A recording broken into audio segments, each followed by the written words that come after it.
Dear Patriots, before the news starts, please subscribe to our patriotic channel by clicking the subscribe button. Give us a thumbs up to this video. Don't forget to leave your opinion below in the comments section. Share the news on Facebook and Twitter so your friends see it. Thank you. McCabe says his Russia probe work sparked smear campaign before firing. The president has targeted him in highly personal terms. Conservatives have slammed him as tainted with bias. And on Friday night, the Department of Justice fired Andrew McCabe a little more than 24 hours before his scheduled retirement. The dismissal from his decades-long home at the department marks an ignominious end to a once-storied career for McCabe, who stepped aside as FBI Deputy Director in January. That departure came ahead of an Inspector General's inquiry that's expected to criticize his handling of an October 2016 media report on his wife's failed run for the Virginia State Senate and his handling of investigations into Hillary Clinton. But McCabe sees bigger forces at work in the Justice Department Inspector General's inquiry, which he views as part of a border campaign to impugn him for his role in handling the FBI's Russia investigation and his ties to Special Counsel Robert Mueller. "Look, it's personally devastating. It's so tough on my family," he told Politico during a wide-ranging interview conducted earlier this month, before his firing. "But at some point, this has to be seen in the larger context," said McCabe, 49, who says he has voted for every Republican presidential nominee until he sat out the 2016 contest entirely. "And I firmly believe that this is an ongoing effort to undermine my credibility because of the work that I did on the Russia case, because of the investigations that I oversaw and impacted that target this administration. They have every reason to believe that I could end up being a significant witness in whatever the special counsel comes up with, and so they are trying to create this counter-narrative that I am not someone who can be believed or trusted," McCabe added. "And as someone who has been believed and trusted by really good people for 21 years, it's just infuriating to me." While McCabe has been accused of a lack of candor during the Inspector General's review, it is still unclear exactly what led the FBI's Office of Professional Responsibility to recommend his firing. During an hour-long conversation, McCabe declined to comment or elaborate on the accusations against him. He also declined to allege any direct undue influence by President Donald Trump or Attorney General Jeff Sessions on the investigation into Russian electoral meddling, which is now helmed by Mueller. But he recalled making what he described as significant moves to bolster the investigation during the tumultuous 6 weeks between Sessions' recusal and the May 2017 appointment of Mueller, a former FBI chief who helped McCabe rise through the Justice Department ranks. McCabe said that when he was tapped as acting FBI director after Trump fired James Comey on May 9, 2017, he also learned that I might not be in the position for a long time. "I literally walked into the building every day expecting that I would be removed from my position before the end of the day," he added. "And if that happened, I didn't want anyone to be able to just walk away from the work that we had done on the Russia investigation." One step McCabe said he took then, pressing Deputy Attorney General Rod Rosenstein for a special counsel. Another step, briefing congressional leaders in both parties, who get highly classified briefings as the so-called Gang of Eight, about what he was doing. The Justice Department's Inspector General was already conducting a sweeping inquiry into the FBI's decision-making process in closing its investigation of Hillary Clinton's email server, then disclosing the discovery of new Clinton emails in a message to Congress in late October 2016. That inquiry includes a deeper look at the propriety of McCabe's pre-election actions, and is the biggest of several unanswered questions raised by critics who say his bias should have disqualified him from playing such a central role in politically volatile investigations. In addition to the Justice Department's Inspector General, McCabe faces an Office of Special Counsel review into whether he violated a law prohibiting government officials from engaging in campaign activity. Among the issues under the Inspector General's purview was whether McCabe himself should have been recused from participating in certain matters.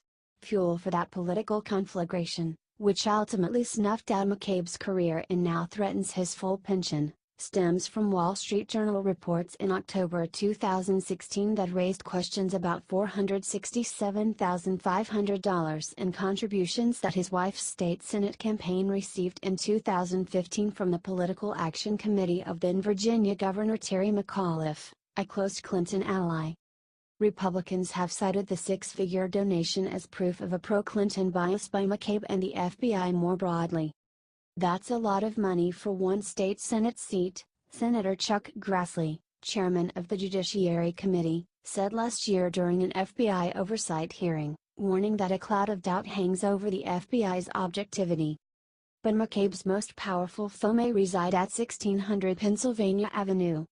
How can FBI Deputy Director Andrew McCabe, the man in charge, along with Leak and James Comey, of the phony Hillary Clinton investigation, including her 33,000 illegally deleted emails, be given $700,000 for wife's campaign by Clinton puppets during investigation? The president tweeted in December. Trump's $700,000 number rounds up after adding more than $200,000 that Jill McCabe received from Virginia's state Democratic Party. Some in the GOP got more alarmed when McCabe showed up in politically charged text messages between FBI Special Agent Peter Strzok and Bureau Attorney Lisa Page, who began a romantic affair before the election and while both were working on issues that included the Russia and Clinton investigations. Mueller later fired Strzok from his team after learning of the texts and another Justice Department Inspector General inquiry into them. In one text message to Page, Strzok says that "I want to believe the path you threw out for consideration in Andy's office, that there's no way Trump gets elected, but I'm afraid we can't take that risk." Senator Rand Paul, RCI, was among those seeing further proof of McCabe's entanglement in pro-Clinton bias. "That sounds very worrisome to the American people that high-ranking FBI agents were actually conspiring to try to prevent Donald Trump from becoming president," Paul told MSNBC in January. But when it came to his wife's campaign, McCabe went into painstaking detail trying to dispel the notion of impropriety that Trump has burnished into Washington's consciousness. Jill McCabe had voted for Republicans and Democrats, as her husband tells it, before getting approached about a state Senate bid after giving a quote to the Washington Post for a story about McAuliffe's tour of the pediatric emergency room she helped run. McCabe told a Post reporter that day in 2014 that the Democratic governor's pitch to expand Medicaid under Obamacare has to be part of the solution. After his wife decided to run, according to McCabe, he immediately got counsel from my attorneys, ethics professionals at the Bureau, to determine how to construct a firewall between his FBI work and her campaign. "I've never met Hillary Clinton," he said. "My wife has never met Hillary Clinton. Neither of us have ever met any Clinton, for that matter. She was supported by the governor of our state, who happened to be the leader of the Democratic Party in that state." But when a Wall Street Journal reporter called in late October 2016, nearly a year after Jill McCabe's election loss, to ask about the propriety of his supervising the Clinton email investigation given his wife's campaign donations, the deputy director authorized the FBI's then chief public affairs official to engage with the reporter. Such a practice, empowering the sharing of background information that can't be directly cited, is relatively routine at federal agencies when reporters dig into complex stories. McCabe said he was one of only 3 people in the FBI empowered to approve the sharing of information with the press. When the reporter called the FBI again, asking about allegations circulating around the Bureau that McCabe had bowed to Justice Department pressure to wind down a probe of the Clinton Foundation, McCabe said he again authorized the disclosure of more details in order to reorient the story in what he believed was a more accurate direction. "The prospect that the Journal reporter would put this incorrect narrative into his story, I thought, would be very damaging," McCabe said. He acknowledged the obvious: it would be damaging to me personally, adding that the more important factor is that it would be damaging to the FBI. That decision to share information about an open investigation, and McCabe's later handling of Inspector General inquiries concerning his actions, forms the bulk of the critical report that propelled his firing on Friday. McCabe had long planned to retire on his 50th birthday, which is Sunday. I'd always imagined this was the point where I could kind of go out proud of things I've done and the sacrifices I've made and ways I've tried to protect this country," McCabe said.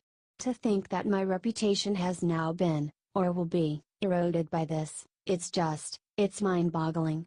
It's been devastating." What he wonders about now is the chain of events that began after he testified behind closed doors before the House Intelligence Committee on December 19.